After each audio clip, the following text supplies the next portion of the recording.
Good afternoon. My name is Brian Moore. I'm a civic activist here in the Brooksville area, Hernando County, Florida, on this Monday, the 20th of April.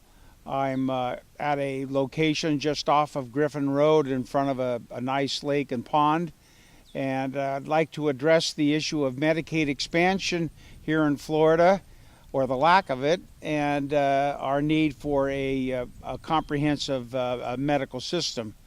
The federal government is offering us approximately $51 billion over a 10-year period to cover 880,000 Floridians who are just below or just slightly above the poverty line, so that they would be eligible for free medical care.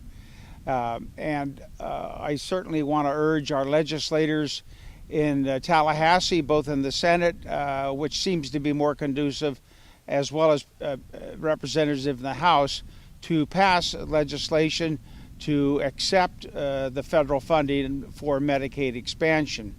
I think another approach that would encapsulate the idea of comprehensive care would, for the state of Florida itself, to have a state-run system where we would basically own the system by salarying physicians and owning and running the hospitals and the clinics and the labs, and be able to reduce our costs significantly.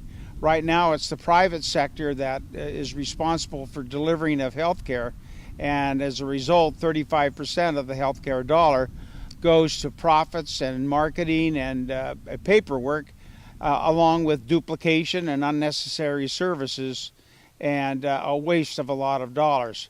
So it's a twofold urging that they pass legislation for Medicaid expansion, but secondly, that they incorporate or adopt a statewide system of Medicare for all. And I think that we could also would be able to include, in addition to medical care, comprehensive medical care, but mental health and dental care as well. And in the long run, the state of Florida would benefit, as well as our citizens.